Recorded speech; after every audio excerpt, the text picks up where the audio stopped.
I'm Justin. And I'm Jay. And together, we're Cryptids of the Corn podcast. We are where scientific and magical thinking combine. We take my background in biology. And my background in exploring the unknown. We cover everything from sea serpents, UFOs, Bigfoots, the paranormal. Sky creatures, land creatures, cavern creatures. So please join us at Cryptids of the Corn podcast.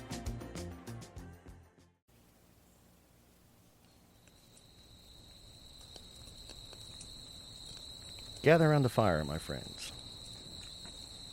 Welcome to the Drunken Cryptids. I'm your guide, Matthew. Here, you'll hear encounters of the spooky, paranormal, the strange, and the unknown. Sit back, relax, and enjoy the show.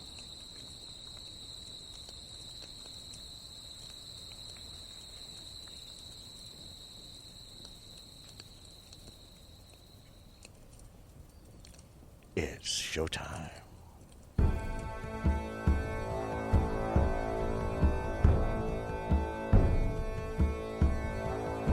Was these two globes. I don't know how to describe them. And I stood up there and looked at them, and it's like... That how she turned and looked at me, she backed straight up through my closet door.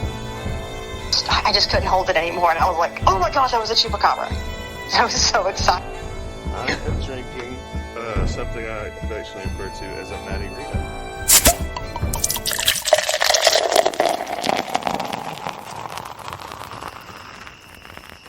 And welcome to a spooky episode of the Drunken Cryptids. I'm your host, Matthew, and sitting with me this evening is Jacob. What's up, guys? And of course, returning for a potential crazy part 2 is the lovely Miss Karen. I'm here once again. All right, and real quick, you guys, I do want to give a shout out to blademedia.com. Dylan, I appreciate all the hard work you're doing for us. The graphics and everything is amazing. I definitely appreciate it. And I do want to give a shout out to Tommy and Gunner. I appreciate it. Tommy, we're thinking of you. Hope everything's going well for you. And, of course, we are going to be at the Arkansas Paranormal Expo this October 26th. It is the 26th and 27th, but we're probably only going to be there for the 26th as of this recording. It is a kid weekend for me, so it's going to be a little tough for me to be there all weekend long. The kids will probably go nuts. But we are also going to be Thursday, podcast, as the recording, Thursday, October 10th, we're going to be at the Buffalo Wild Wings in Sherwood, Arkansas, with the 501 Jeep Club doing the Topless for Tatas Breast Cancer Awareness. We're going to be participating in the event. They're going to have a Jeep contest. Come on down. They're going to have like buy one, get one free wings or something like that, I think. Is that what we saw? Yeah. Yep, buy one, get one free on the wings. They're going to be doing prizes. We'll be there. We'll have our Jeep stopless. So come on down, say hi to us on Thursday, October 10th. And, of course, the Arkansas Paranormal Expo on the 26th and 27th.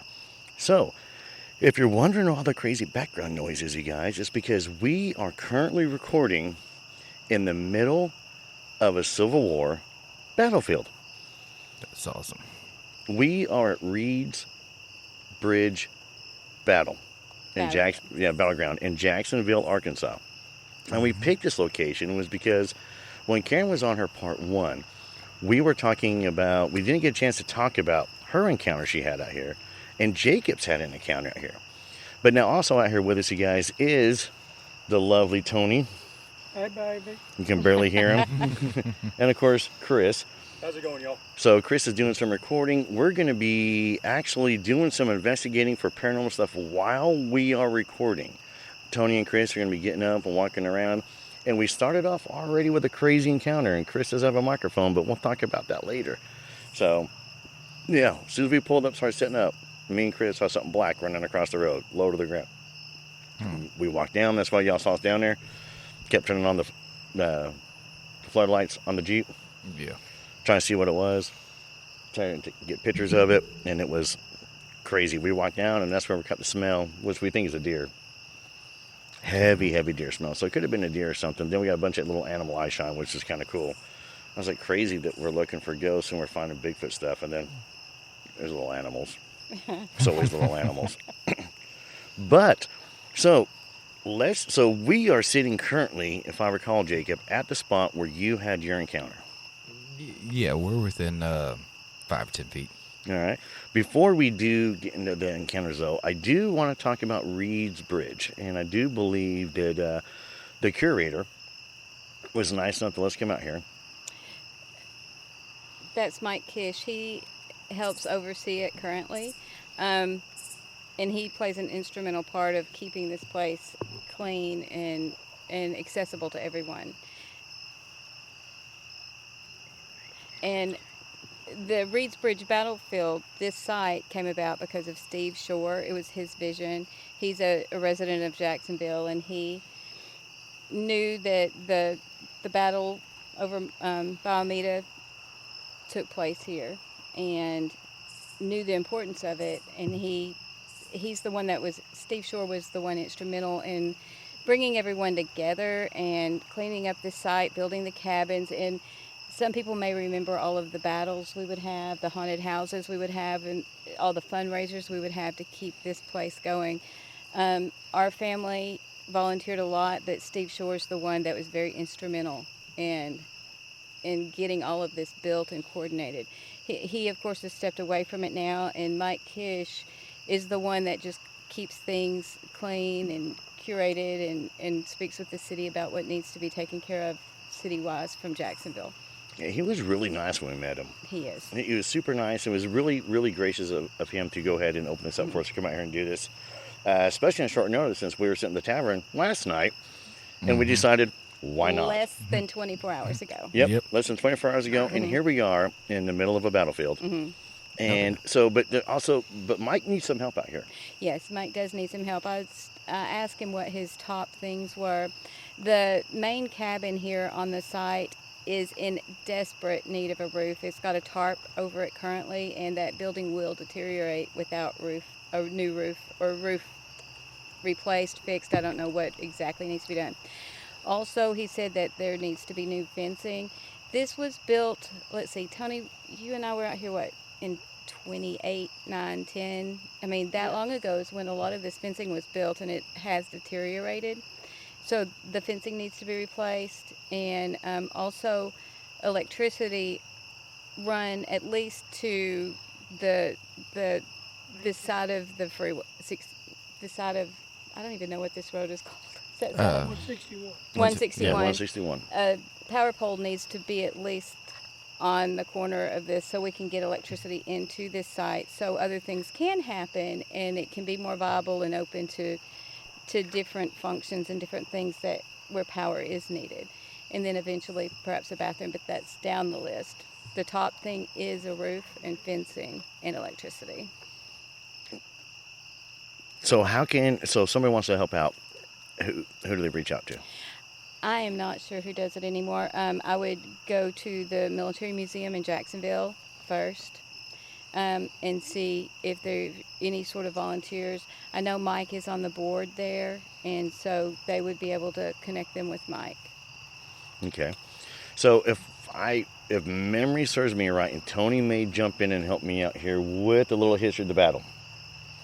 So it was in August of 1863, if I recall, the 25th to the 27th? 27th. Yes, it sure was. Yep. So August 25th and 27th of 1863, the Union forces were pushing south into work to take over, reclaim Little Rock, the capital. Yeah, so you're just having me notes right off the bat. So, and what happened was the battle pretty much was a draw. Both sides were claiming victory. The Union forces, fell back to Brownsville, and, the Confederate forces fell back to Little Rock. And it was sometime shortly after this, I believe, was when Little Rock did fall to the Union forces. Yes, the Union forces then, after Brownsville... They can't hear you. The Union forces, after Brownsville, pulled back to the east side of the Arkansas River across from Little Rock and pushed across the river just south of where the Little Rock Airport is right now. Okay. See? And that's where that is. So that's a little bit of the history of the site here. So, and where we're sitting at now, Jacob. So why don't you kind of recap real quick a little bit on your encounter out here, what took place, and then we're going to jump in with Karen. All right. It's been Trying to formulate again. Yeah, I'm trying to figure out, remember what date it was. I know it was on All Halloween's night, but I think it was like 2011, 2012. Yeah, we were out here, and we were driving by. The background noises you guys are hearing is a table we're set upon is real sensitive. So you set anything on it, it's going to sound like, an echo chamber. So I apologize for that. Yeah, and there's a lot of ambient noise out here. There's a lot of crickets. Yeah, which is a good sign because the crickets get quiet. You're in trouble. Yeah. Yep. All right, so Halloween. Yeah, it was pushing about 11, almost midnight. And so we don't know what we were doing, but we came driving past here, and my buddy's like, "Hey, let's stop here. It's all Halloween night. Let's go explore, do something spooky and creepy." We're like, "Okay." So where the road is now, from where the spot is that we're at, is pushing about 200 yards to 150.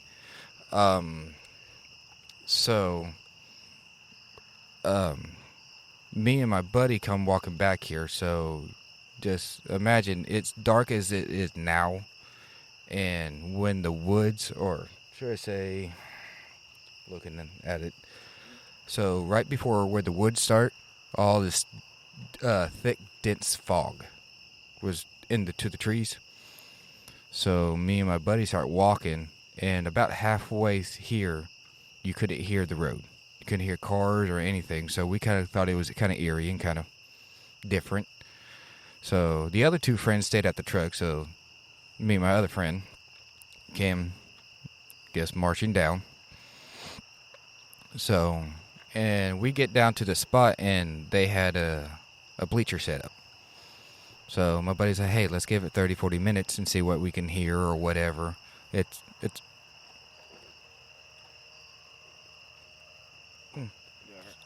yeah, somebody's going down the freeway really fast. But yeah, we were like, "Hey, let's give it 30, 40 minutes, see what we can get." It's an old battleground, supposed to be haunted. So we're like, "Okay, let's see what we can hear, pick up, see, whatever." So, excuse me. So we sat on this bleacher, like I said, about 35 minutes. And I don't know if he heard it, but I know we did hear marching. Like a couple rows of people marching. Like you can hear thuds, almost like somebody's walking up to you. And we're like looking at each other like, you hear that? He goes, "Yeah." And about that time, he turns and walks away. We're like, "Okay, we're about to book this. Go back to the truck and go. This is really creepy." And he goes to turn around, and I look off this direction, and about that time, it's like a faint cannon fire shot go off, and it's just like, what? And so I stayed an extra couple minutes, seconds to hear whatever I can hear. Started hearing a little bit of gunfire, like musket fire, and it was just like, okay, this is getting very creepy and sketchy. But at the same time, we're in this thick, dense fog, like you can cut it with a knife. And it was just very weird, very out of the ordinary. And it was just, yep, about that time we started hearing certain other things. We just, okay, hightail it, turn around and start running down the gravel road here. So, but yeah, I mean, we got to the about 25 feet from out of the fog and hear everything else. But when we're in the fog, you could not hear the road from where we're at. That's crazy because we can hear the road right now from where we're sitting at. And then you get me looking around for fog. I'm not going to lie, we get any fog show rolling in. It's going to make our show a little more interesting. Yep. It is kind of creepy, though, back here. I think it's a great location. I think we should try and do this more. This would be cool. Try and do some more on site. We were trying to do it a couple of weeks ago when I was up there in Harrison with Todd Neese. Mm-hmm. And we weren't able to do it. So the only thing I did is I interviewed Jason Kinsey in Todd Neese's front yard outside. That was nice. And Todd, actually, he lit a fire for it in the morning, so we had a fire going, so we had a little of the, the Drunken Cryptid thing. Yeah. So the fog and everything coming in, so it kind of plays on one of my theories that certain areas hold, energy. Yeah. And Arkansas is a very, crystal state, full of crystals and quartz. Very good at containing energy, using energy. And I wonder what the quartz density is in this area. But it is creepy in the woods. We got a candle going, you guys. This is pretty cool. 3 candles. One's on the ground and 2 on the table. I'm just looking at the one on the table. But there's 2 on the table. I know, but the one solo one on the table is amazing. I like that one. Kind of dancing around. Yeah, it's different from being like in the tavern and doing this. This is totally different. And see, you can come out here and do this, and it's just practice for when you really are going to do it on the run somewhere else. Yeah, this is good. Yeah, this could be a fun episode. Oh, yeah. And so, Karen, so Jacob had his encounter out here, and you had a crazy, something odd. It was a really odd experience. I've always felt energies out here, and I think I took everyone back to where I feel a lot of energy on this site. But where I had the encounter, I don't know if you want to call it an encounter experience, is back in the back. And it was one evening, it was in September of 2014, I just pulled it up on my phone. And a friend of mine and a friend from South Arkansas had come up to attend the meeting at the Military Museum in Jacksonville, the meeting about Reed's Bridge. And we had, they had given us some things to put on the bulletin board. So I have to pass by Reed's Bridge on our way home. And so we pulled into the parking lot to put the things on the bulletin board. And we looked to the right, and it's down into the field, into the battlefield. And in the battlefield, there was a fire. There was a fire. Something was on fire, and it's 9, 10 o'clock at night. And it appeared people were marching around this fire, and we just sat in the car for about 5 minutes. We were both silent at first. I'm like, Diane, do you see that? She's like, there are people back there walking around the fire. I'm like, that's what I see too. So we sat there trying to compute what we were seeing. So after a few minutes, it's like, well, I'm not going to get out and put it on the bulletin board. And she's like, I'm not going to get out and put this on the bulletin board either. I'm like, well, there's a fire out here. We need to call at least the fire department to come check it out. And the fire department is literally a block away, 2 blocks away from this. So called 911. Kind of felt foolish calling 911, but there's a fire at Reed's Bridge in the late evening on a weekday night. Yeah. With people walking around it. So the firemen pull up, and they pull up beside us, and one of them gets out, and he's like, there's not supposed to be a fire back there. So what had happened was there was a burn pile probably 5 to 7 days earlier, and they had put it out, but it had randomly reignited the night we were here and pulled up. And it was just an illusion of people marching around it. But if you sat there and watched it, it looked just, the way the flames were flickering, looked just like people were marching around this fire. Well, I mean, you've been to fires before. You know what it looks like when there's a fire going and what it looks like when there's people around a fire. Yeah. You know the difference. Yeah, everybody, all of us are outdoorsy people. We've all been around that kind of stuff. And Diane had too. I mean, it's not her, but we were both sitting there trying to process exactly what we were seeing, because it was not logical that people were marching around a fire in the back of the battlefield. Which is crazy, because we are in the middle of it right now. And it is, it's wooded. I mean, you can see the cars going down 161. You can hear them going down 161 as well. Was it this loud, Jacob, when you guys were here? Dude, it was dead quiet. Yeah. No traffic on the road, nothing? No, there was traffic on the road, but it was dead quiet back here. Like, the only time you could hear it when you were about 5 to 10 feet before coming out of the fog. And the fog was already here. It didn't just roll in while we were here. I can tell you, because we volunteered and we helped build this place, and we've been here a lot, my husband, my sons, and I. when it's foggy, the sound is so dampened in this part of the property. Because, like I said, the road is about 200 to 150 yards away. That's about 200. And I mean, like, we got here, you couldn't even hear a semi-truck pass on the 161. Well, and Karen's right, too, though, with the fog, you're going to hear, you're not, the fog dampens everything down. It's a really, especially in the woods. And, you know, numerous experience with the fog in the military. It can play tricks on you as well, but you're not going to hear a marching band and cannons go off in the fog. It's not going to play those kind of tricks on you. Can you point where we're sitting at where you heard? Just directly behind you, almost. Of course it's right behind me. Well, you wanted to be facing the road. Well, yeah, just... Well, at least we're going to face. Yeah, at least we're down to call it out. Like, hey, there's something behind you. Hey, there's something behind you. you. So Jacob and I are the most sensitive, I think, sitting at this table. We'll watch your bag for... We'll pick it up. It's like I told Chris, the show's not about me, it's about y'all.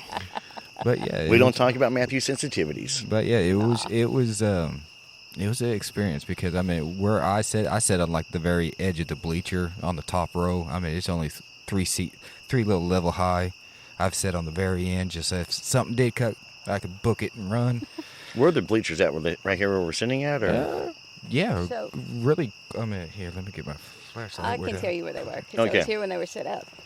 So right here where the road is, it's probably a few feet that way. Yeah. So they were facing this spot towards the building. Yeah, that's kind of cool. So then the back of the bleachers would be where my back was at then. Well, we're basically on the road, so it was more like where we're. Well, let me ask a question then, Miss Karen. So what is the property behind me? So that belongs to Tony's just left. I want to say McCain was his name. It was back 15 years ago. He had a lot of hay and things like that growing on it, and he would do that. More farmland, but it is in a floodplain too. So yeah, that's where that's where the mist is going to come from. Mm-hmm. Yeah, because there's a lot of small trees in that area. Back 15 years ago, it was all hay fields, all fields, and you can tell with the trees coming up, it hasn't been taken care of as farmland in a long time. So. No, I get that. Yeah, it's pretty much overgrown. Jacob and my left, and your right is Biomeda. Have you ever been to Biomeda? I've been to Biomeda, yep. And I can tell you right now that the Tony and Chris are walking around doing some EVP work over there. To my right, y'all's left, taking pictures with the IR filter on, everything so they can stir up. I do know that there's got to be deer around there because we were smelling them. Yeah, they were smelling something gamey. Yeah, very strong scent of urine. Deer urine. Yeah, so there's a lot of... Well, and you can actually see one part of the fence where it looks like they jumped repeatedly, like a trail or something there. Yeah, there's a game trail over there. That's why I was curious what was behind it because I want to go chase it down. I still got Bigfoot on the brain from 2 weeks ago. Here I am in the middle of a battlefield that's allegedly haunted, and I'm like, come on. Well, did you not feel the presence when we were walking back in the other part? Well, I will tell you, so I got distracted. As soon as we started walking behind the barn, and I saw the trees. And like I said, my brain right now is still on Bigfoot. So I automatically went to the cross trees. And then I saw Chris felt something to where he got a headache, wandered out past the outhouse. Yes, there's an outhouse out here. Not a porta potty, but an outhouse. And it is locked. Wandered past the outhouse, and then came back and stated that he had got a headache, and when he came back, it was gone. In all honesty, you can definitely feel the energy in here. Yeah. I mean, it was when me and Chris saw something, we started walking down the trail. You know, we got to a certain spot, and I got goosebumps. So. But the energy is high. So Jacob is super sensitive, I think, like I am. I can just tell that with him. Well, Jacob's a really sensitive guy. Well, no, and ladies, he is single out there. He's a good-looking guy. He is single, ladies. Just throwing that out there, Jacob. He is good-looking, but any lady that would have to pass the test of the rest of the folks around him all the time. So you have to be a really good lady to get him. Yes, you have to be. Yes, because I'm put up with everybody else. Yeah, because you could get past me, but I don't think you're going to get past Miss Karen. No. I only have sons. I know how to watch. I only have brothers. I know how to watch out for them. But Jacob is single, ladies. I'm just saying. if you can pass my test. Come to me first. No, I'm teasing. I love this podcast. This is great. Here we are. Okay, so people dance around a fire. Jacob's hearing cannon fire go off. We got Tony and Chris right now wandering around trying to stir something up for us. We got 3 microphones running. I wonder if we'll catch anything in the background. So listeners out there, make sure you're paying attention to the background. You may catch something that we did not. I'm wondering. I like how we all paused. Yeah. Yeah. I know we're all looking around. It's like, what do we see? Yeah, if you could sit with us, guys, you would. We're not sitting here staring at each other. We're all looking around. Do you know what I'm noticing? There's no fireflies out here.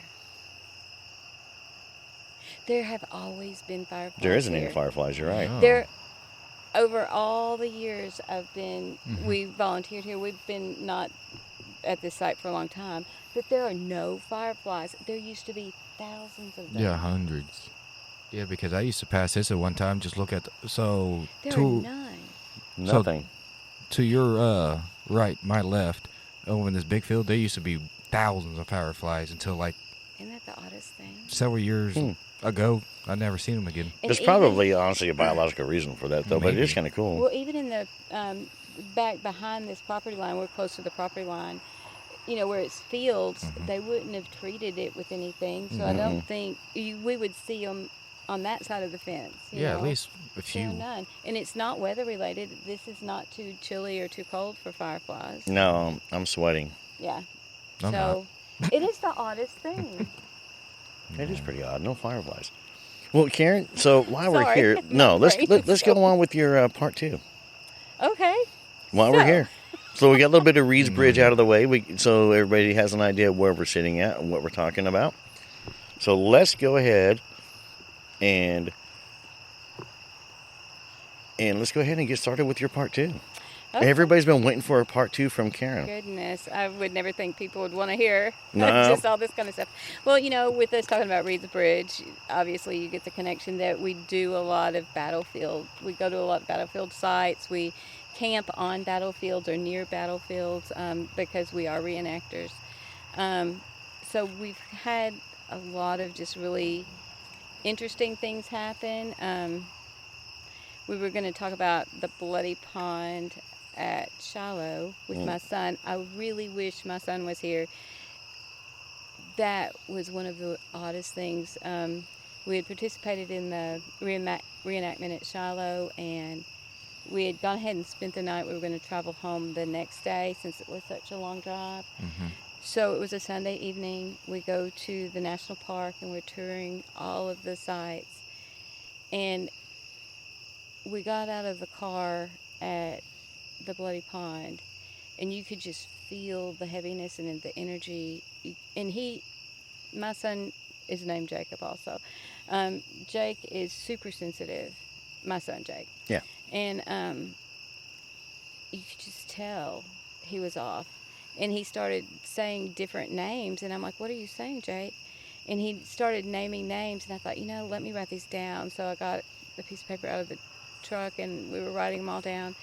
And this is pre-internet. I mean, we didn't have a cell phone where we could just Google something right then. But when we got home, I looked up, and there were every name he named was someone killed at that battle. Really? It was like 7 of them. That's weird. It was the weirdest thing. You were just naming them off. Yeah, just names. I mean, and he had not studied who was killed at this battle. Yeah. But there were 7 names on there, and it was just to me, it just blew me away. But the way he was acting was just, he knew there was just something so different about him. My mom intuition said, let me write these things down, what he's saying. Yeah. And so we went back, and when we were back home, we got on our big old computer at the desktop, and got on Google and searched, and every single name. 1 or 2 of them were just a little bit off phonetically, but 7 names. So, when you would say the names, was it like just randomly out of the blue? Like, yeah, he just said name, name, name, name. Oh, so he just said them back to back. Yeah. And he said he doesn't remember much of it at all. But we could tell Tony was with us. So what side of the battlefield were they on? I don't know what side they were on. I'm just curious. Yeah, Maybe they this were is reaching 20 out to years ago. him or something. I wonder if they're on the same side, same unit. You know what I mean? Hmm. I think probably just people killed in that area. I think he.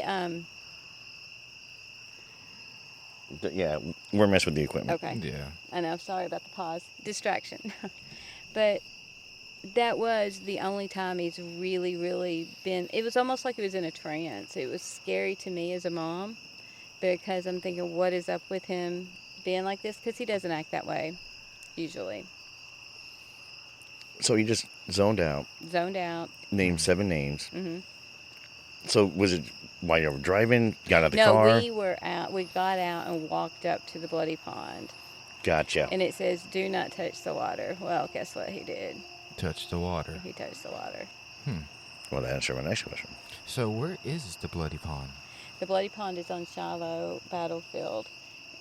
So if you go to the battlefield, it's a national park. Mm-hmm. You go to the battlefield, and it's in that area. Why can't you touch the water? Just because you don't want every single tourist to go up and touch the water. Okay, I was curious if there's like Yeah. a reason why or something like that. But there's got to be another reason. So, how big's the pond? Not very big. It's probably maybe as big as this field, from what I remember. Well, why can't you touch the pond? I don't know. Well, you disturb I want to go touch the ecosystem. pond. You disturb the ecosystem. I'm sure if everybody sticks their hand in it or gets a cup of water out of it, or The bacteria. and well, actually, there is a thing about the bacteria and the moss and stuff, and I'm not versed enough to be taken literally for this, but like there's a part of this battle called the Beehive, and there was so many people that died, shot, so much blood come out, that part, there's like all sorts of stories about the ecosystem because of all the human blood in that part. So I wonder if it has something to do. Something to look up. Yeah, that's something for somebody else to study. I mean, I've had people discuss it with me, but it's been 15, 20 years ago, so Yeah, I'd be the same way. do not quote me on any of that.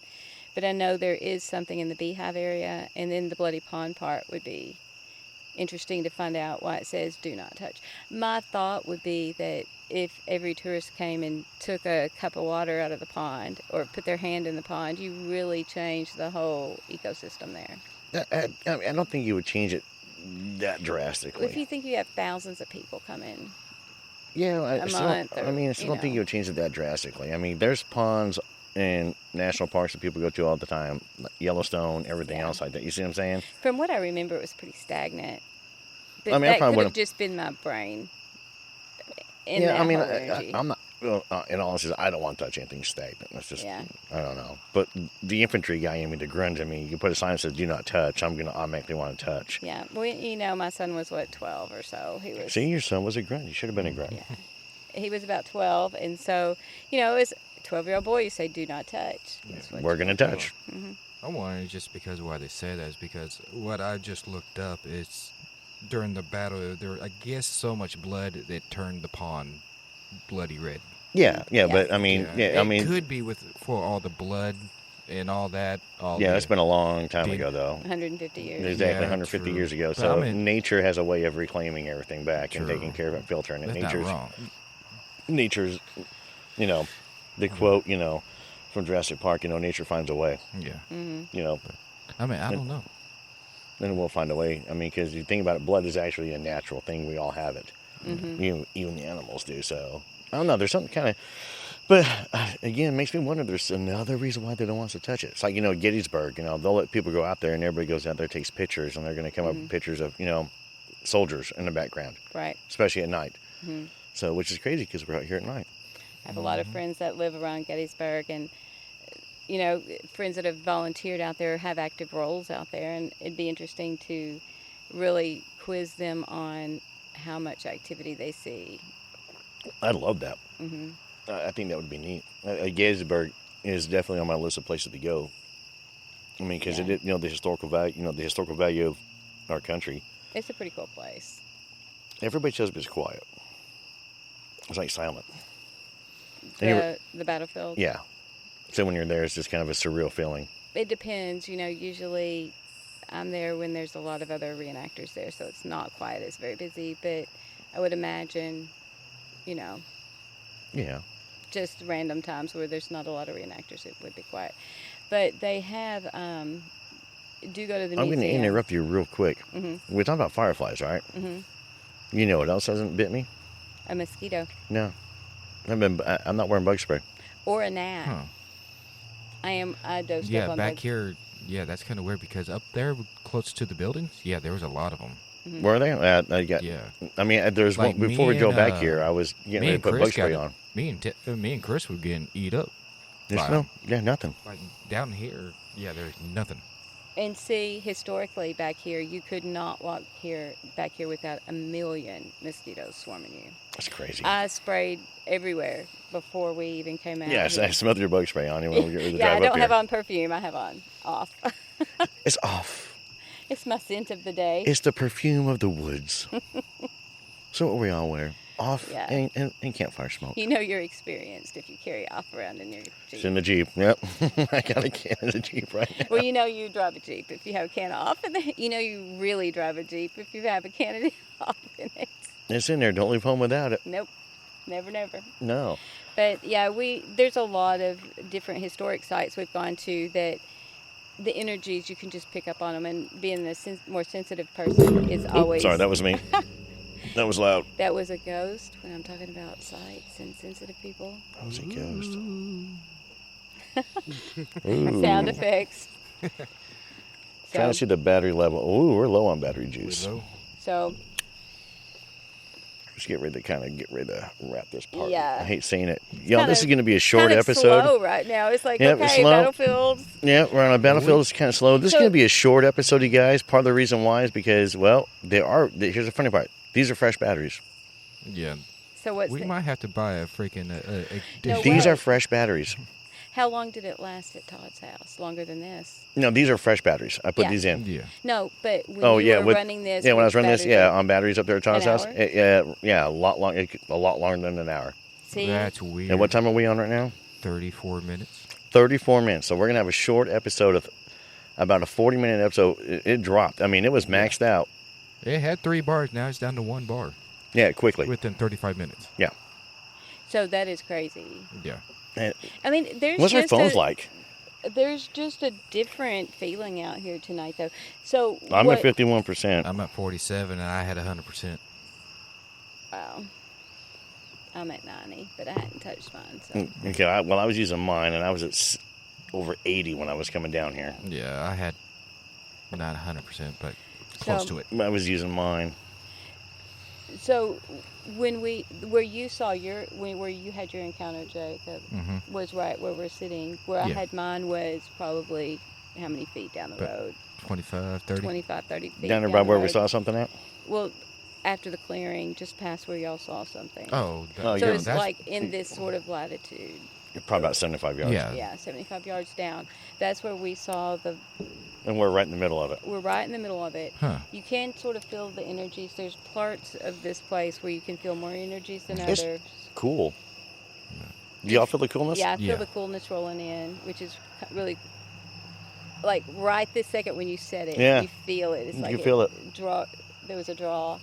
You can feel it. Well, ladies and gentlemen, if this does end with us talking, I do apologize because of the battery. We're trying to watch it right now. Yeah. But I'll just sum it up real quick. Thank you for listening to another episode. If you've had an encounter, please email us at drunkencryptids@gmail.com. Follow us on all your social media platforms. Give us a 5-star rating. Tell us where you're from. Tell us what you're listening to. We want to hear from you. We really do. And who knows? Maybe we'll show up at your site. We're supposed to be linking up with the Arkansas boys. Oh, yeah? Yeah, supposed to be going up to check out Wendell's area, Dill's area in a couple of weeks maybe, if I'm not going down the Falk with Todd. Dude, well, you're going down the Falk. I'm going with you. Come on. You need to take Tony down to Falk. That's his stomping grounds. He grew up down there. All right. Well, make sure your calendar's clear. I think it's in 2 weeks. I get with Todd. Todd's coming over tomorrow, so. Okay. I think he's going to the Buffalo next week. Didn't you guys say the Buffalo was down? Yeah, it's low. Low. Definitely low. Well, everybody, I will tell you what, we are going to cut it short before the batteries do end. And This was our first on location, and even trying to change batteries out in the middle of doing this would not work out very well. But what we're going to do is we're going to post some of the pictures up. Any findings that we get will be on Facebook. And Karen, I mean, we got more to talk about, I know. Yeah. Hey, you know where to find me. Yeah, you know where I'm. You got my number. Tavern's always open. Oh, yeah. It's just a block away. You I can always know. show up at the house, too. Ain't we headed that way after here? To the tavern? Mm-hmm. Mm-hmm. Yeah, we're headed to the tavern. Yeah, we're going to do some investigating. But, folks, we're going to go do some investigating. And I'm going to change the batteries out. And so be prepared for a part 2, a continuation. So we're going to stop it here, change the batteries out, and then we'll pick up right where we left off at before we wrap up out here tonight. So when we got here to the site, you guys walked back to behind the bar. Right. So why don't you guys tell us what happened behind the bar? That sounds kind of bad. No. Not like that. Well, obviously not like that. No. This particular site has a lot of energy pockets, I would say, but one of them I walked up on today was behind the barn, and you could just feel the hair on the back of your neck, just goosebumps, just that whole, for me, it's a whole constriction of my body, that there's something there. And so Jacob was not far behind me, and I told him to come here, and he walked back. And what did you feel when you walked back there, Jacob? I mean, when we got about halfway in between the buildings, it's like walking into a freezer nearly. It felt. I mean, it felt like 50 degrees, and then went another 5-6 feet, and then it was like hit you hard. Really? Yeah, I got goosebumps and my hair stood up, and I turned, looked at Karen. I'm like, dude, I'm getting goosebumps already. She's like, you can feel it. I'm like, yeah. Mm-hmm. And then, I guess momentarily we did walk back. Well, let's stay earlier. Let's stay earlier. Yeah. Don't fast forward yet. Okay, I know. But yeah, it was heavy and cold. No, y'all went to the barn too, though, right? Yeah. After that, yeah. Yeah, after that. Okay. But first, I wanted him to walk back to see if he felt this energy just like I'd felt it, you know. So without a whole lot of prompting, I just wanted him to come back there. Hang on, motorcycles. Gotta love those tailpipes. Tell you, Hang on, there's a bunch of them. Rumbling on. Y'all be safe out there. Yep. They're having fun. It's a good Saturday night to drive. Yep. Or ride. I mean, what's funny, everybody, is that we are about 250 meters away from the road. And I don't know whether y'all can hear it or not, because I haven't played it. But yeah, so that's what you're getting on the background noise. Because it's coming in loud over the microphones on my end, on my headphones. So we go back. Okay, so you guys feel like you're walking into a freezer. Mm-hmm. Okay. For me, it's more the pressure and the energy of just some sort of being or something, somebody, some being, some energy back there. And that's what I feel when I go into different situations with energies like this. Me, it felt like you were going into a really cold spot, and then it got heavy after about 5-6 feet walking into it. Yeah. And like my heart. Like you're being weighed down, or literally. I feel like I couldn't breathe. My heart had a pressure on it, like it was like it was having a problem beating almost. Not like I'm having a heart attack. Just pressure on my chest. It was a totally different feeling. They're still having fun out there.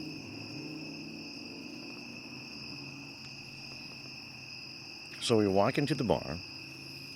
So we had walked the property a little bit more. We didn't directly go into the barn right after that. We walked the property. Jacob had gone up to the house to talk to you for a second. And I said, let's go to the barn before it gets totally dark. So then Chris and Jacob and I went to the barn, and we went upstairs. And I told them, let me take you in the barn because the stairs are in the very back, and it's pretty old. I didn't want it to be any rotten wood, and I'm familiar with the barn and the layout and everything. So we went in, and Jacob is up the stairs, and I'll let you take it from here. Oh. Yeah, so Karen went up the stairs first, and then I kind of scooped past her once we got up top. And we started hearing some ruffling. And about that time, I got my flashlight about eye level. Here comes a bird right straight beeline for my face. Dude, it scared me like crazy. You hear freaking so Karen behind me go off, and then about that time, you hear Chris go, "It touched me." Yeah, so it dived on Jacob, it dived on Chris, and I'm like, let's get out of here before it draws blood. But it looked like a barn owl. So. No, I think it was a woodpecker. You think so? Yeah. Why would a woodpecker owl. be inside the barn? I don't know. It wasn't an owl. I hope small Chris owl? took a picture of it. No, it wasn't an owl. It was a. It was a bird. It was not an owl. Bird. I'm wrong. An owl is a bird. Yeah, I know, but not a night bird.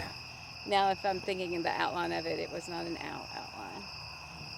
It's funny how when you think back on something. Yeah, when you think back on something, especially on an event that just recently occurred, and your brain doesn't have time to process. Like when I was up there with in Harrison, me and Jason found this rock structure, and on the show when it comes out, he talks about what he thinks it is, and I'm in the back of my head doubting it. And toward the next day when we were talking, come to find out that 12 hours later, we're like, no, we changed our mind on what we think it could have been. So, well, in my brain, I automatically thought owl, but then if I think, yes, I did look at it, and the owl, the shape of it wasn't an owl. Think about it. You're in a barn owls. I mean, your brain's gonna automatically kind of associate with the owl. My first assumption, and I get that's true. You have to step back and really think through things. So, but it dived on. Oh, it dived on me. Well, the funny part is that tomorrow you'll have a different opinion of what it could have been, because you're gonna sleep on it. Your brain's gonna process it and go through it. But it's kind of cool to have a bird come flying at your face. Yeah, it was not happy we were in its area. Yeah. I know, me and Chris looked at it, but like, is that a woodpecker? I'm like, it looks like a woodpecker. And I'm like, just get out of here before it draws blood. Oh, yeah. And Woody's out here saying hi to us. Yeah, we get out of the barn, freaking Chris is like, it touched my hair. I hope he got a picture of it. I want to see what my brain thinks and what it actually looks like. Is crap, if it's still in there, we can go take a picture. I'm not going back up in there. That was a bird that was mad at us. I wish we would have had a recording of that. That would have been hilarious, because that would make a good soundbite. It touched my hair. All I gotta say, I nearly fell on my butt because of it. Well, then we walked down the stairs, and there's a Halloween prop from probably 15 or 20 years ago, and it's this... Karen screeched. It caught me off guard. I was already on high alert because of the bird, and then walk up on this 40-pound rat-looking thing. It's I don't know if it's paper mache or rubber or something. It's just a prop. It's left over from when we used to do the haunted houses out here. Well, we are at the bayou, so yeah, I would expect it. If we find a 40-pound rat, hey, we found another cryptid. All I saw was some creature laying there looking at me. It was dark in the barn. I just barely had the glimpse of the flashlight over it going, Yeah, because I was about to come off the stairs. About that time you hear Karen screech. She did say a naughty word, but... I rarely, I don't even know where that word came So before we go any further, I was standing by the Jeeps, because at this point in time we decided to move from inside the house to back here to the woods to do the recording. So we were loading up, and Karen walked up to me, she goes, I said a naughty word. Well, And then she goes, I don't get scared. And I said a naughty word. Oh, no. She turned around and went back in with Tony, and she shrieked again over a spider. No, my flashlight caught this leaf in a spider web, and so it moved, and it looked like something big moved, but it was the leaf. That's hilarious. Okay, so, all right. So, we got some cold, crazy spots going on behind the barn. Okay. One over there by the outhouse. Over by the outhouse, which I can testify to that one as well. But then we came up here, started recording. And during the recording, Chris and Tony were walking around doing some investigating, taking pictures. And I believe we got some orbs. Yeah, Chris showed me. Yeah, so he's going to clean it up. And, of course, we'll post the pictures and stuff like that when we get them cleaned up. Oh, that's pretty cool. I do like his, what is it? Infrared lens? His infrared lens. Dude, some of those shots are creepy looking. I don't know what he's showing you now. It's okay. You found him, Mr. Frank? Tony just got a yes on an EVP. Did he? I knew. I was sitting there talking to him at Or the a spirit fence. box or whatever he's using. I don't need a spirit box. He was talking to me right out. Yeah, let's get ready to cover that part here in a second. Okay, so we're going to bring up who Frank is here in a minute. So the batteries drain on the Zoom, and right now Jacob is checking the battery level to make sure that we're still good to go. These are fresh batteries, so we have equipment failure going on out here. Still at 3 bars. Still at 3 bars. But So he's tracking. So we're tracking the batteries. So far, his camera's holding up good. The Zoom is what was killing it. They go around. He finds some orbs. He's still taking pictures. So while this is recording, you guys, we are actually in the middle of an active investigation. So, which is pretty cool. We walked down the trail to where me and Chris had seen something run across the road, which could have been a deer. In all honesty, because it being dark, we just turned the headlights off. We only had, the hazards on. So, I mean, yeah, it could have been, probably a deer. Especially with the smell of the deer down there. Yeah. We come here, we record, batteries die. Wait, I already covered that part. We wander down there, and then we decide to go down back to the barn. And we find out, tell us about Frank. I don't know as many details as Tony does about who the Well, person Frank then is. I will refresh the story real quick. Okay, go ahead. So, the property next door was owned by a gentleman by the name of Frank. And Frank apparently was a little cranky. Oh, very cranky. And he did not like the activity going on with what y'all were doing over here. When we had big groups, he didn't really mind if it was just 1, 2, 3 people. But when we had the big reenactments, Halloween stuff, when we brought in big groups of volunteers from the Air Force Base or from Boy Scouts, he did not like big groups of people on this property working on it. Well, so on the other side of him was another gentleman who was allegedly just as cranky, and reached out and said he hadn't heard from Frank in a while. Reached out to Frank's son. Frank's son, yeah, reached out to somebody. Yeah, you can't remember who it was. Reached out to Frank's son, and they found Frank, unfortunately, passed away and decomposing. Aww. In the area right behind the barn.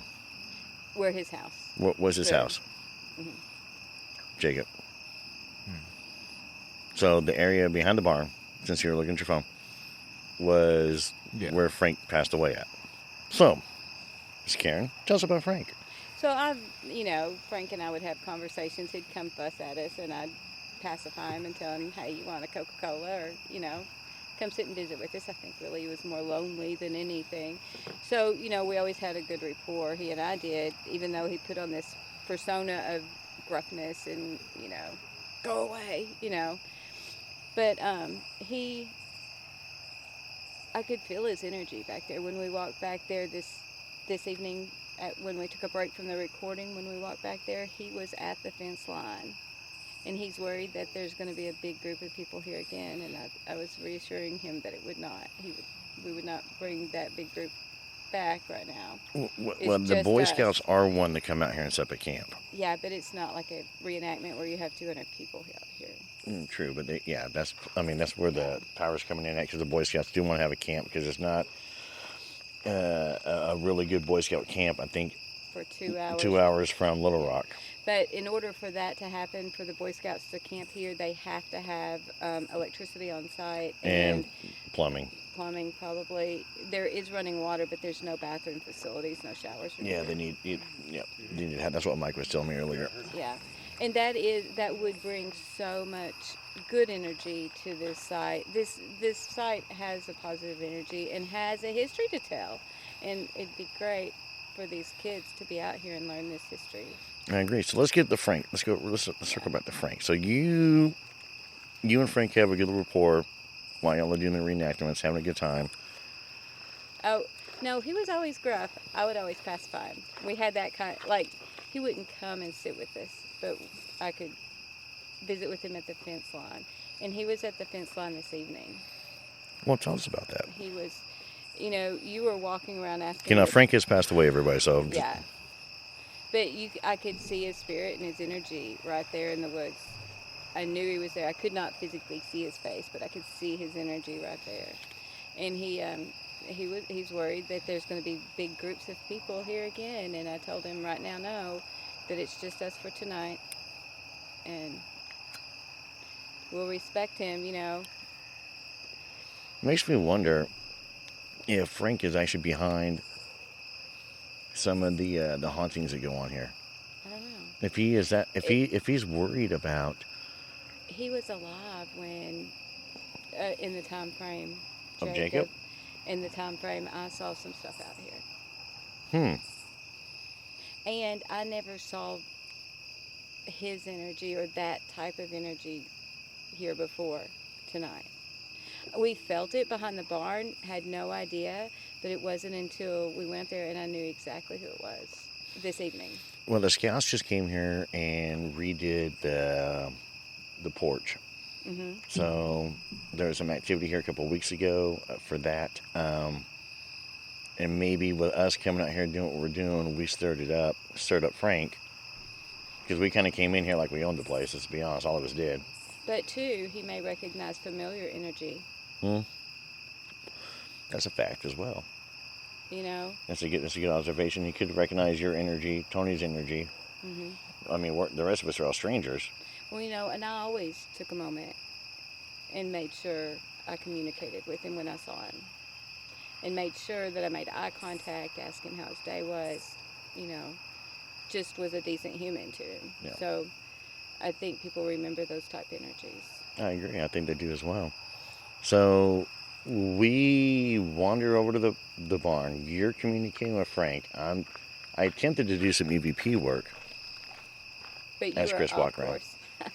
And, well, the reason why is because the closer I get to the road, it's going to be polluted by the cars. Yeah. So where I was at, he's still going to be able to communicate. Mm-hmm. So he's not confined to one certain spot. So, and that's why I was there. Because any closer to the barn I would get for any EVP is going to be polluted by the cars. So I'm not going to be able to get I'm not going to be able to pick up any EVPs from him at all. Were you able to? I don't know. I haven't played him back yet. Okay. I'm really, really interested to see what you picked We're all still, this is still an ongoing investigation as a recording of this. He was there. Did you feel it? You didn't? But Jacob wandered off alone. I did. Which we don't do that. I know. Last time, I'm telling you. It's out in public. It's worldwide now. Last time, I'm telling you. We do not wander off alone on investigations. I know. That's how we become 401 cases. Oh, no. Especially when I take on any expeditions with me. Start wandering off alone, I have to put a leash on you. Oh. Like those little child leashes things. Better be a long leash. Would be short leash. No, I have one of those you tie around the kid's wrist that has a little spirally thing, and then you can put it around your wrist. I still have that for my grandson. I'll bring it over, Matt. I'm going to need it. Definitely going to need it.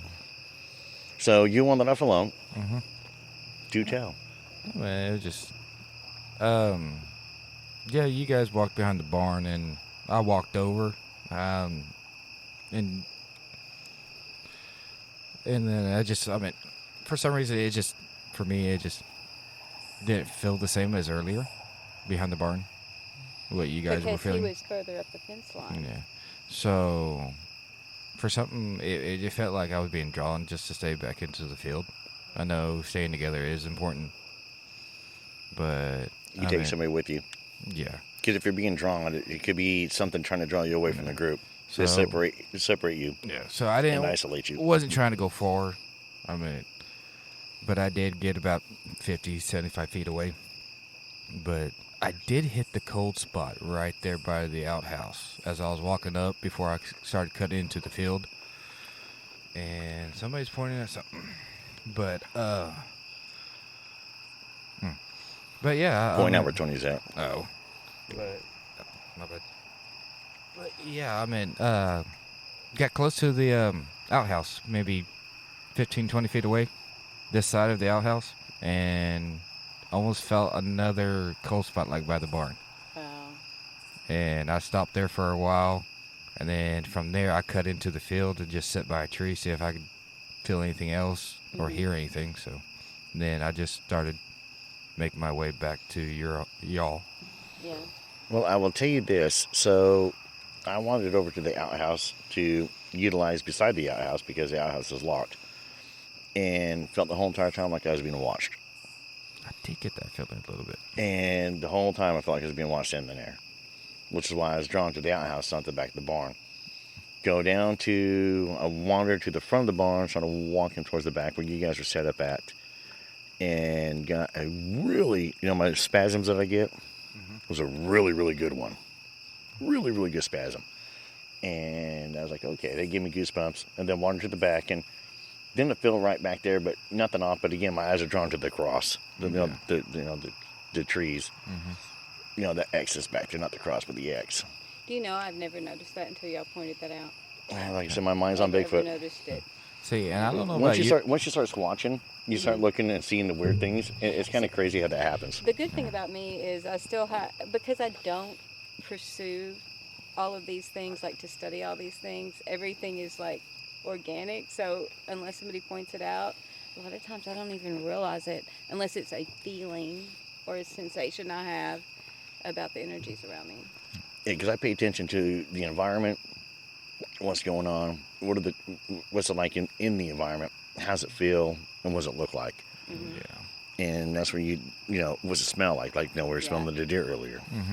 It was crazy. We're smelling deer. It was just cool. But yeah, there's something. So Chris has been showing me on Little Miss on his phone. The cold spot is allegedly moving. Wow. And it's whatever is over by the outhouse is apparently angry. Angry. So. I wonder if it was angry when I was talking to it, or if it's angry now. Is it the same Frank? Entity as Mr. Frank is? Well, here's the thing too, though. So what if it's not Frank? What if it's another? Because you got to remember, so people died here. Yeah, well, yeah. There was a major battle here. Yeah. There's a lot of negative energies that was thrown here. And now Frank passes away here. But so, because my theory on ghosts is I have, to where I'm on the fence with ghosts, where I don't think that we're stuck down here. I don't think people get stuck down here. I think there could be something else to it. What that is, I don't know. I do know, though, that in areas like this, where people died, the energy is here. It's still in the ground. It's still in the trees. It's still in the grass, even if we cut it. It's still here. It's in the water. It's all around us. And so, with all that carnage going on, what if something is portraying Frank to you because that's what you know? But I really felt like it was Mr. Frank. I didn't. That's what they're going to do, though. They're going to put those feelings out. They're going to put those vibes out there to you, just like you saw the lady in white. Yeah, the lady in white was not an evil entity to me. But the lady, it's because that's the energy that they put out there. It's like, hey, look, you're safe. Come with me. See? Come with I'm me. just so naive. I'm going to See, just come follow with me. him anyway. Come with me. It's okay. No, ladies, I don't. Ladies in white throughout history have not been good. Yeah. They've not been good at all. And again, with the lady in white, telling your story about it, that whole house had crosses everywhere. Yeah. So, and she wouldn't come on the property. No, she would not. Interviewed another person, same thing. Really? The lady in white, same thing, would not come on the property. And they found out there's crosses all over the place. So, there's something to the lady in white. And the lady in white has actually been seen with Bigfoot as well, but I think that ties in more with the fairies. I think the fairies are probably more prevalent than what we realize. And I'll be honest with you, I thought I just saw one because I just saw their little light. They got it filtered and bobbing through the trees. And I almost went, and there's one right now. So here's my thing. So if there's people like me that want to believe, because I've felt negative energy and I avoid that like the plague. I will not go near negative energy at all. What negative, evil, whatever. I've felt that before. I have no interest in doing that. So if they portray as something else, is that their way of trying to draw? Yes, I believe it is. Yeah. I'm not an expert, but it's my belief that that's what it is. Yeah. And when it comes to the paranormal, I've had way more paranormal encounters in my life than I've ever had of cryptids, obviously. And generally, when it comes to the paranormal, it's either, I believe, like with Jacob's encounter that he had. So I think that what Jacob dealt with was pretty much, it's on the tip of my tongue too, and I can't get it out there, the type of haunting that it's called. Residual. So it's just pretty much the energies here trapped, and that's what he was experiencing.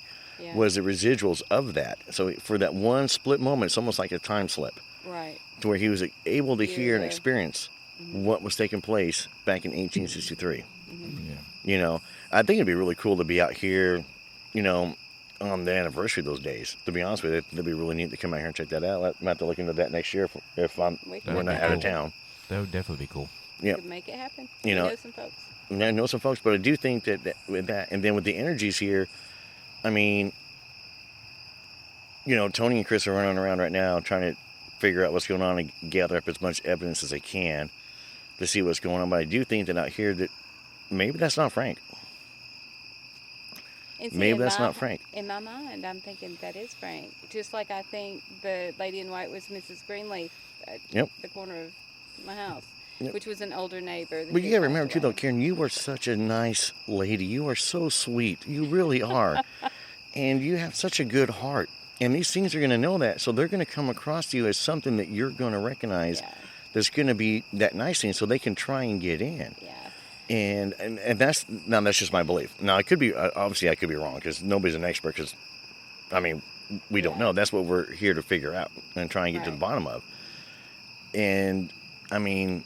Well, I did feel drawn to go back to the fence, but I left with y'all because I didn't want to be left alone, or left with Chris and Tony when they were coming back. But I felt drawn, like, to stay over there. And I wanted to stay over there. I would have stayed over there. That's the point of it. But, is to separate you, isolate you from the group so it can move in. Because you've been awfully quiet ever since then. Yeah, I know. You only got on your phone one time. Just one time. And you keep staring out from the space. What's on your... What are you feeling? Your energy, what are you feeling? Well, it's hard to describe. I mean, earlier back here, it felt different. Now it just... Like, for some reason, the battery's not dying like it did earlier. How long have we been recording? Let me check. Still have a full bar, and we're at 27 minutes. At 27, almost at 30 minutes, we had almost one bar. Yep. And we still have a full. So it's just...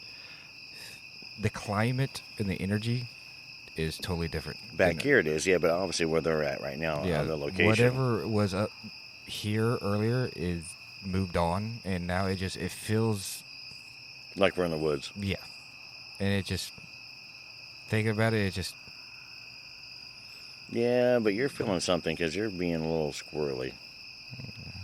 For Jacob. I don't play around with the paranormal. I really don't. I hate it. I really do. So we leave you on paranormal investigations at home. Yeah. Like, I go in the woods looking for Bigfoot, but I mean... Well, you know we're supposed to go and investigate Dylan's place and Aaron's place, right? Yes. Okay. But it just... I mean, yes, I grew up in church and all that, so it just... Well, just remember, too, though, is that, you know, through God, you can be protected. Yeah. Just pray. I know, but there's things that still can latch on. I'll be honest with you. Hey, when we got here, the first thing I did when we got here, I said, if you notice, I sat in the Jeep for a minute. Yeah. And what I was doing, I was saying a little prayer. Yeah. And when I get in the Jeep, before I pull out of this parking lot, say a little prayer. Before I get on the road, I'll say a little prayer again. Because I meant... And if you notice, too, though, when I was in EVP work, I thanked Frank, did I not? You did. So, and tell him goodbye. Yeah. The key word is goodbye. So when we leave, Frank or whoever it is, we're leaving, goodbye. You're not welcome. Goodbye. Stay away. I'm just reading your body language, and it's really, really interesting. It sure is. That's why I'm staring at you. You've got a different tone to your body language. Mm-hmm. I don't pay attention to those stuff. Well, I know, but... Did you get zapped? No. He acts like he's zapped. I know. Everybody got zapped. Just staring at the flame for some damn reason. My bad. Like a moth to a flame. You know, Mothman saves lives. But, I mean, it's just the two cold spots earlier. So is this your first kind of like paranormal investigation you've done? Yeah.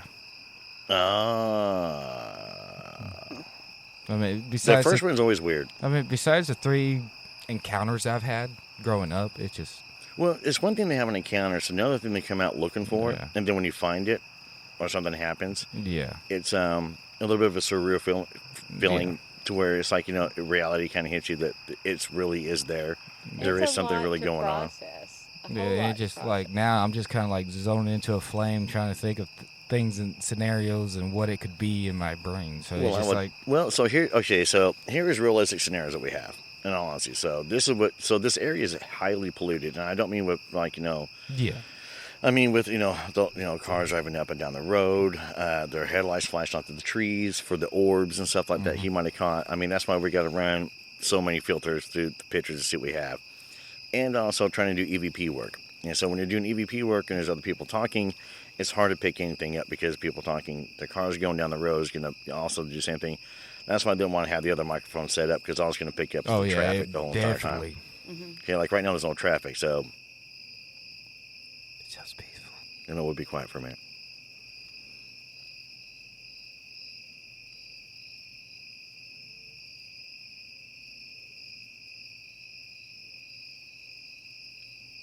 There, now y'all can listen for any EVPs.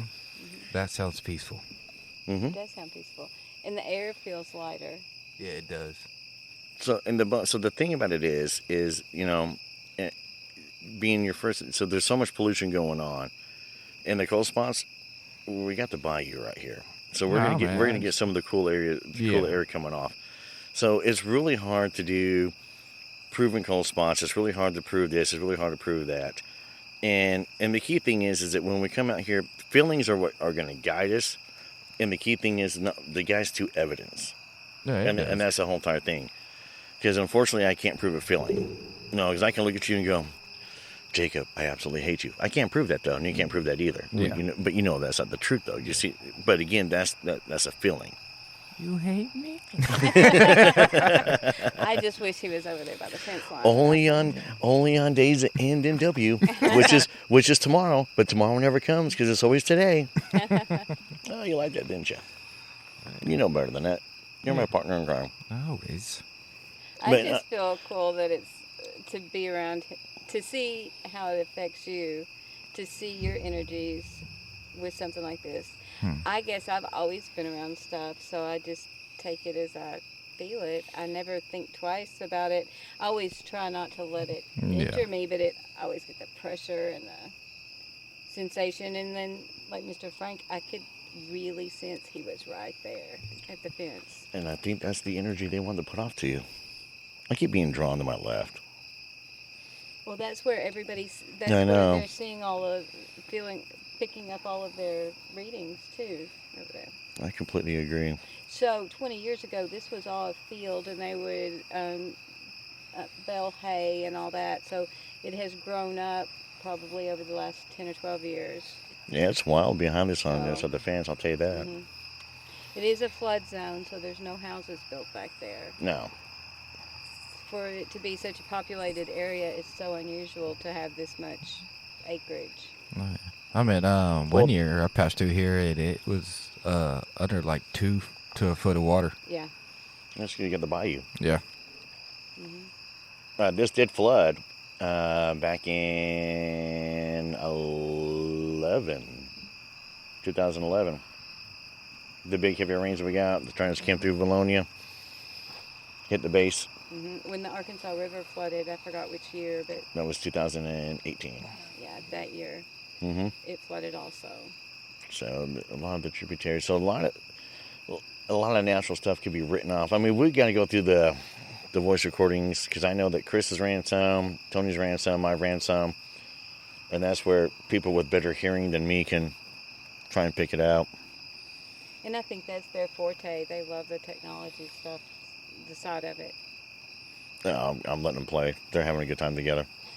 I did run to see whether there's any infrasounds or anything earlier. Nothing at all. So I wasn't picking up anything on there for low range frequencies. And we need to check the EMF detector. It's in the backpack. We need to run that one next. But folks, I am going to wrap it up here. This has been a kind of a fun, longer episode. We have been out here. We may, if we're only going to be out for a little bit longer, but we are going to wrap the show on up, start packing things up. We got to clean up our little mess inside the cabin, put the table back where it needs to go. And I tell you guys what, thank you again for listening to another episode of the Drunken Cryptids. And again, if you've had an encounter, you want to talk about it, email me, drunkencryptids@gmail.com. Make sure you give us a like and a... Oh, did I tell you we got our first negative... Negative comment? I think you did the other day. Yeah, I got a negative comment. Somebody loves you. No, they said worst voices ever. Oh, no. Oh, yeah. And here I thought I had like the voice of an angel. Laughed out loud with that one. But yeah, so we did get a negative comment. But hey, comment on it, you guys. Give us a comment, give us a shout out. I appreciate it. Share us with your friends. Give us that 5-star review. We're on all your streaming platforms. Like, share us. I appreciate it. But again, if you found an encounter, you want to talk to us, email us. You want us to come and check out an area? Email us. We have no problem doing that. We are going to be doing some work with the Arkansas Boys. We got some investigation areas for Bigfoot coming up. Mm-hmm. We got some more paranormal investigations coming up that Jacob may or may not be on. I'll be on them. We're not going to take Jacob anywhere he doesn't want to go. After the first time, Jacob. I know. Yeah, it's a lot like fishing, to be honest with you, Jacob. It really, really is. You do a lot of nothing, and then all of a sudden something like, when I was, never mind, I can't talk about it because the show hasn't dropped yet. But it's a lot like fishing. Chris, every time you stand over there like that, it kind of creeps me out. You're welcome. But anyways. I think they have something to say. And they're going to, yeah. But anyway, so again, guys, thank you again for listening to another episode of the Drunken Cryptids. I appreciate it. Make sure you give us a like and a follow. And until next time, happy Halloween.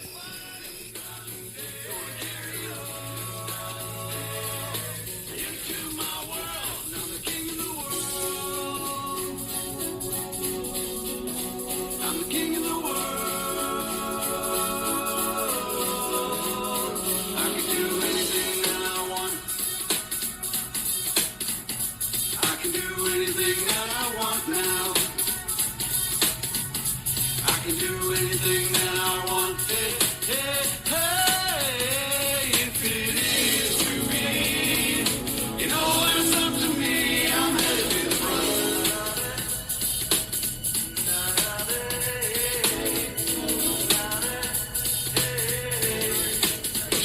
king of the world.